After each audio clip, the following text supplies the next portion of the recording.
Hello and welcome. You're watching NDTV 24/7. My name is Kitty Bahal. We're learning the Delhi police has registered an FIR against that Delhi Chief Minister Arvind Kejriwal's PA Bibhav Kumar. The case has been registered after Swati Maliwal recorded her statement with the Delhi police. Remember, Delhi police team had reached Swati Maliwal's residence at around 2 p.m. and at around 6:30 p.m. they left from Swati Maliwal's residence after recording her statement. Well, after that, Swati Maliwal in a tweet also has said that what happened with me was absolutely wrong and I have given my statement to the police. She also urged the BJP that they must stop doing politics on the issue. That is the tweet of Swati Maliwal on your TV screens. Meanwhile, big development now coming in, an FIR now has been finally registered against Bibhav Kumar, that is Kejriwal's PA. My colleague Mukesh also joins us on the broadcast here. Mukesh, big development that we're learning of. Well, after Swati Maliwal recorded her statement with the police, finally action against Bibhav Kumar and a case has been registered against Arvind Kejriwal's PA. देखिए, बिल्कुल जो स्वाति मालीवाल ने statement दिया है उसके basis पर Delhi police ने जो अरविंद केजरीवाल के पीए बिभव कुमार है उनके खिलाफ आईपीसी की धारा 354 यानी कि मोलेस्टेशन, 506 यानी कि थ्रेट करना, 509 और 323 यानी कि मारपीट, इन धाराओं के तहत केस दर्ज कर लिया है और बहुत जल्दी ही दिल्ली पुलिस बिभव कुमार को नोटिस जारी कर पूछताछ के लिए बुलाने वाली है। वहीं जो स्वाति मालीवाल है उनको दिल्ली पुलिस की टीम एम्स लेकर पहुंची है, जहां पर उनकी मेडिकल जांच होगी। अब से कुछ देर पहले जो स्वाति मालीवाल है उनको लेकर दिल्ली पुलिस की टीम एम्स पहुंच गई है और एम्स में उनकी मेडिकल जांच होगी। स्वाति मालीवाल ने अपने स्टेटमेंट में कहा है कि 13 मई को जब वो दिल्ली के मुख्यमंत्री अरविंद केजरीवाल से मिलने गई थी, तब उनके पीए बिभव कुमार ने ड्राइंग रूम में उनको बेवजह मारा, उनके चेहरे पर 5 से 6 थप्पड़ मारे, उनके सीने पर घूंसे मारे, उनके पेट में घूंसे मारे और उनके शरीर के निचले हिस्से पर लातें मारी। इसके बाद गंदी गालियां देते हुए उनको बाहर निकाल दिया। तो अब इस पूरे मामले पर दिल्ली पुलिस ने केस दर्ज कर लिया है और जो अरविंद केजरीवाल के पीए हैं उनकी मुश्किलें बढ़ने वाली हैं और अब तक की जानकारी के मुताबिक इस शिकायत में सीधे तौर पर अरविंद केजरीवाल पर कोई भी एलिगेशन नहीं लगाया गया है। हालांकि अभी एफआईआर की कॉपी हमें नहीं मिली है, लेकिन अब तक की जानकारी के मुताबिक अरविंद केजरीवाल पर कोई भी एलिगेशन नहीं लगाया गया।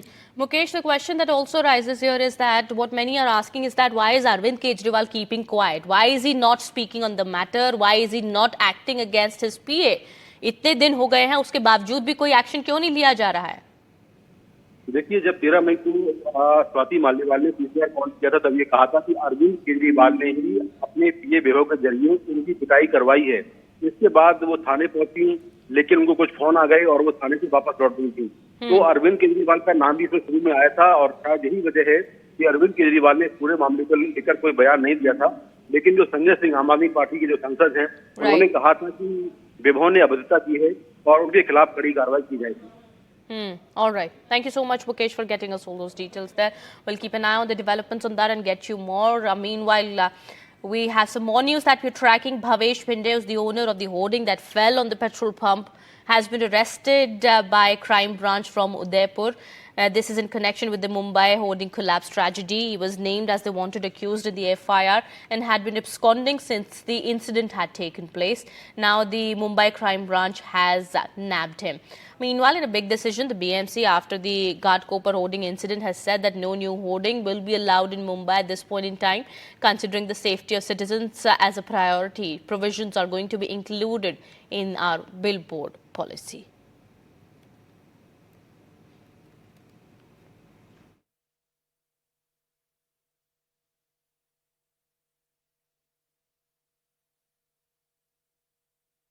घाटकोपर होर्डिंग हादसे का आरोपी, जिस पर कि 16 मौतों का गुनाहगार है, वो भावेश भिंडे, जो मुंबई पुलिस को चकमा देकर यहाँ से फरार हो गया था। 4 दिनों से पुलिस उसकी तलाश कर रही थी। आखिरकार मुंबई क्राइम ब्रांच ने उसे आज उदयपुर के एक होटल से गिरफ्तार कर लिया। दरअसल सोमवार की शाम जब वो हादसा हुआ था, उसके बाद से ही उसे भनक लग गई थी कि उसके खिलाफ अब मामला दर्ज हो सकता है और इसीलिए वो मुंबई से फरार होकर लोनावाला चला गया था। और लोनावाला के बाद वो वहाँ से पता चला कि वापस बीच में एक बार यहाँ मुंबई आया था और मुंबई से फिर वो सीलफाटा यानी ठाणे ज़िले में चला गया और वहाँ से फिर अहमदाबाद चला गया। मुंबई पुलिस की स्थानीय पुलिस तो तलाश कर ही रही थी, लेकिन मुंबई क्राइम ब्रांच ने भी तलाश करनी शुरू की, क्योंकि वो फरार हो चुका था और इतने गंभीर मामले में, जबकि 16 मौतों का कहीं ना कहीं वो जिम्मेदार है। तो मुंबई क्राइम ब्रांच के जो जॉइंट सीपी हैं लक्ष्मी गौतम, उनके मॉनिटरिंग में टीम बनाई गई और डीसीपी डिटेक्शन विशाल ठाकुर और क्राइम ब्रांच के दूसरे अधिकारियों को जिम्मा दिया गया कि उसको ट्रेस करें और उसे पकड़े। तो लिहाजा क्राइम ब्रांच की टीम ह्यूमन इंटेलिजेंस और टेक्निकल इंटेलिजेंस के जरिए उसको ट्रेस करने की कोशिश करती रही, उसका लोकेशन पता करती रही। पता चला कि वो ठाणे से अहमदाबाद गया हुआ है, वहाँ से और भी दूसरी जगह पे गुजरात में दूसरे इलाके में चला गया था और फिर वो वहाँ से धीरे राजस्थान निकल गया। वो अलग अलग नामों से अलग अलग जगहों पर रुक रहा था। हालांकि पुलिस उसका जैसे पता चलती, पुलिस उसके पीछे पीछे उसकी तलाश करती रही और आखिरकार उदयपुर में आज एक होटल में उसको पकड़ लिया गया अभी कुछ देर पहले। Okay, so Bhavesh Bhinde had been changing his identities and staying in different places, but finally has been nabbed by the Mumbai crime branch. Some more news now. Union Home Minister Amit Shah is in Srinagar today. Well, Home Minister Amit Shah has also met the Pahari and Gujjar community delegations during his visit to Kashmir. Amit Shah has been meeting 5 delegations. His meeting started in the evening as soon as he reached Srinagar. Well, the Pahari community has also thanked the Home Minister for granting them the scheduled tribe status.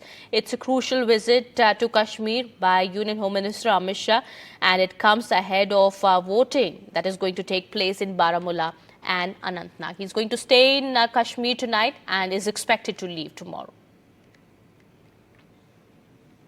Shifting our focus now, the Supreme Court has set strict guidelines on the state's acquisition of private property. The top court has said that it's the duty of the state to inform the individuals beforehand. The top court in its order said that the state must also listen to objections raised by individuals and must clarify that the acquisition is for public purpose.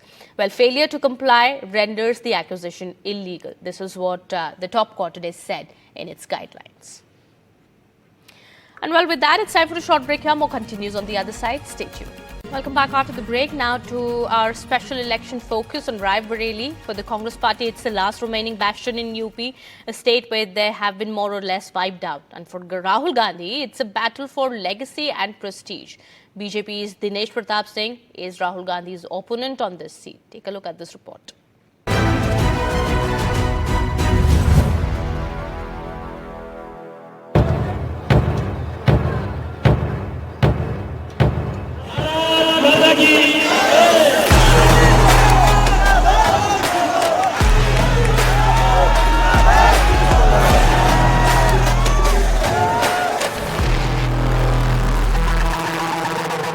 The Ghantaghar in Rai Bareli is a witness to the political history of the district. Considered a Gandhi family stronghold, the first member of parliament from here was Feroz Gandhi. And out of the 72 years of the independence, the Congress has held this for 66 years. And this time, it is the Rahul Gandhi who is contesting elections. A battle for legacy and prestige for the Congress in Rai Bareli, its last remaining bastion in UP, a state with 80 Lok Sabha seats, the largest for any one state in the country. For the Congress that has lost Rai Bareli just thrice since 1952, it is the passing of the baton from Sonia Gandhi, MP from the seat since 2004, to her son Rahul, who lost neighbouring Amethi in 2019 and whose Rai Bareli candidature was announced last minute by the party amid safe seat barbs by the BJP. Former Prime Minister Indira Gandhi won Rai Bareli thrice. हमारे परिवार का अमेठी रायबरेली से 100 साल का रिश्ता है। रायबरेली वैसे राहुल के दादा फिरोज गांधी वहाँ के एमपी थे। जब मैं अमेठी का एमपी था, रायबरेली के लोग आए थे, आपको याद होगा, आईटीआई के लोग आए थे। आईटीआई को वाजपेयी जी की सरकार बंद कर रही थी, कहा कि देखिए हमारी नौकरी का सवाल है, हमारे भविष्य का सवाल है। तो मैंने काफी उसमें हम लोग बहुत कोशिश की और उसको बचाया। The Congress and the Gandhi family are leaving no stone unturned to retain Rai Bareli. एक जमाने में आप इंदिरा जी की जवाबदेही लेते थे।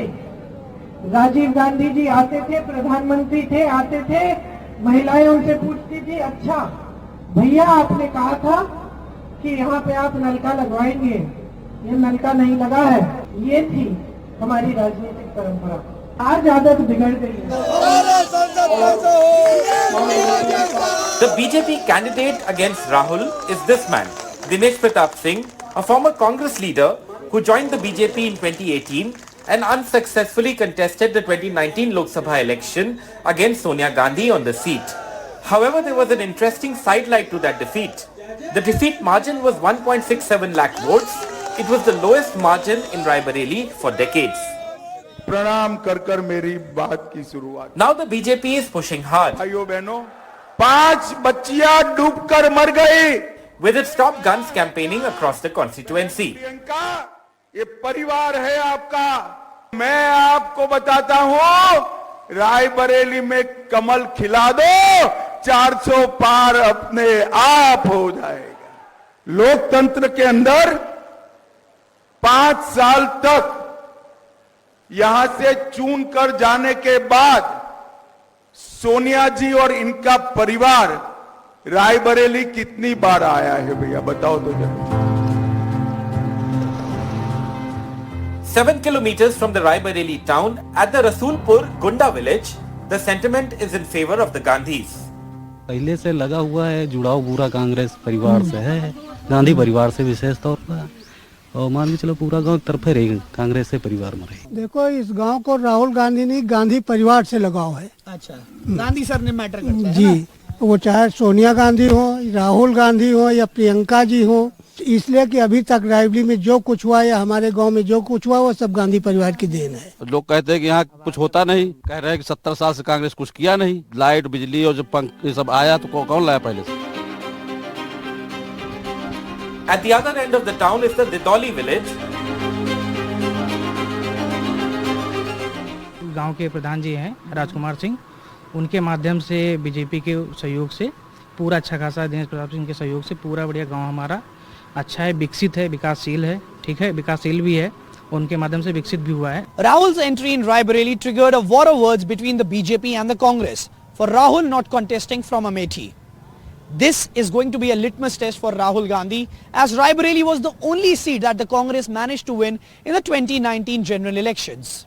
The BJP, on the other hand, will try every move to defeat the Congress in this prestige battle. With camera person Virendra Kumar Saini, Narendra Singh and Tanish Punjabi for NDTV. Well, the election on the Raebareli seat will take place on May 20. It's just a few days from here and all eyes will be on that. Meanwhile, while campaigning in Azamgarh and UP today, PM Modi hit out at the opposition on the issue of CAA. PM Modi said that the first set of citizen certificates have been handed out and nobody can invalidate them as long as he is the Prime Minister of the country. Listen in. भाइयों बहनों, क्या इस देश में अब कोई माई का लाल पैदा हुआ है जो सीए को खत्म कर सके? ये देश की जनता जान गई है, देश का हर नागरिक जान गया है कि आप लोगों ने वोट बैंक की राजनीति करके, हिंदू मुसलमान को लड़ा करके और सेकुलरिज्म का ऐसा चोला पहन लिया था कि आपकी अंदर की पाप की सच्चाई बाहर नहीं आती थी। ये मोदी है जिसने आपका नकाब उतार दिया है। A 11-year struggle for an Indian identity. 4 Pakistani Hindu inhabitants of this refugee camp were granted Indian citizenship yesterday. The Union Government on 15th May 2024 granted citizenship certificates to more than 300 people who applied under the Citizenship Amendment Act of 2019. Meera Devi, born and brought up in Pakistan's Sindh, came to India with her family in 2013.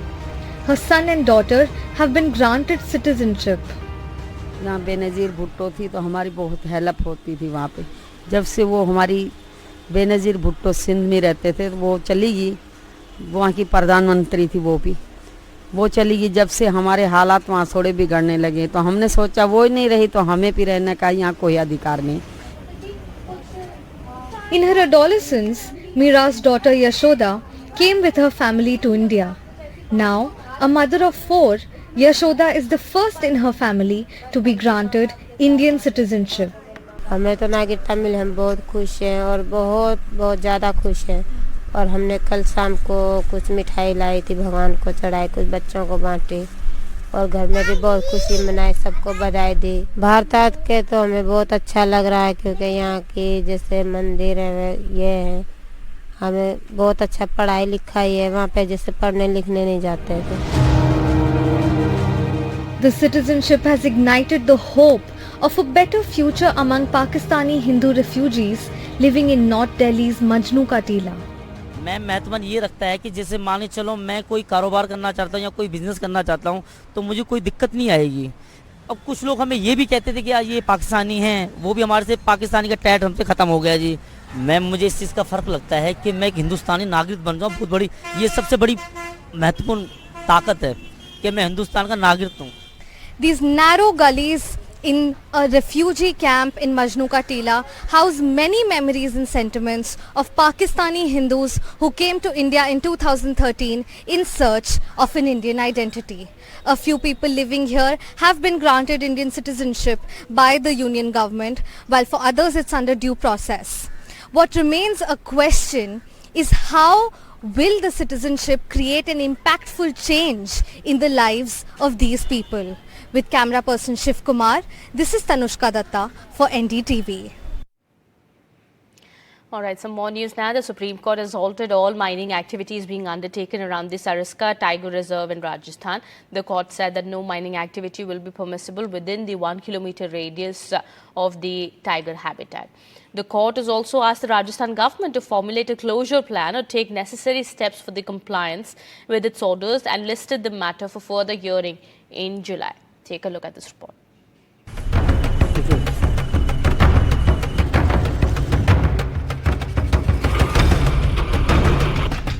A few kilometers outside the Sariska Tiger Reserve, mining for red stone popular as a building material. Another kilometer away, a marble mine, digging deep into the hills and leaving behind a slurry of white. It is this kind of mining activity, hugely damaging to the environment, that the Supreme Court has now cracked down on. All mining activity within 1 kilometer from Sariska, a critical tiger habitat, will have to be stopped, and the state government will have to give a closure plan. Sariska critical tiger habitat से 1 kilometre की परिधि में जो खाने हैं उनको बंद कराने के निर्देश दिए गए हैं। वो कार्रवाई डीएफओ के साथ में मिलकर के की जा रही है। तो न्यायालय के आदेश के अनुरूप ही होगा, आदेश की पालना होगी। जो भी न्यायालय इसमें सुनवाई है अगली डेट में। There are more than 80 mines in and around Sariska. The sanctuary is spread over 800 square kilometers. But what's worrying businesses is that in this area, 50% of the factories in 2 industrial zones close to Alwar depend largely on mining and its produce. और अलवर में जितनी भी mining हो रही है जिसमें कि बेहतर क्वालिटी का लम्स है, वो सारी माइंस जो हैं वो सीटीएच के 1 किलोमीटर के दायरे में आती है। उस हिसाब से ये पूरा industrial area, Rajgarh industrial area, Thanagazi industrial area total shutdown होने की स्थिति में है। आज इस औद्योगिक क्षेत्र में लगभग 50% इंडस्ट्री इसी प्रोडक्ट पे निर्भर है, चाहे वो ग्राइंडिंग डायरेक्ट कर रहे हों या उससे रिलेटेड प्रोडक्ट बना रहे हों। तो सरकार को इस बारे में ध्यान देना चाहिए। Tigers were wiped out from Sariska nearly 2 decades ago due to poaching. Now a successful story of tiger relocation with over 30 big cats inhabiting its jungles, Sariska is threatened by rampant mining. अभी आज supreme court ने जो फैसला दिया है निश्चित रूप से स्वागत योग्य है और इससे जो हमारे वन जीव और हमारी फनार फ्लोरा जो ख़त्म होती जा रही है, अरावली का जो सत्यानाश किया जा रहा था और झूठे तरीके से गलत एफिडेविट्स दे करके कि भाई अरावली में खनन नहीं हो रहा, जो सुप्रीम कोर्ट ने साबित मान लिया है कि अरावली में खनन है और इसको 1 किलोमीटर तक बिल्कुल अब सख्त रूप से पाबंद करने के लिए उन्होंने जो कल आदेश दिया है इससे। But now with the Supreme Court giving clear directions, there is hope that this critical ecosystem can be preserved. With Mudit Gaur in Alwar, Harsha Kumari Singh, NDTV.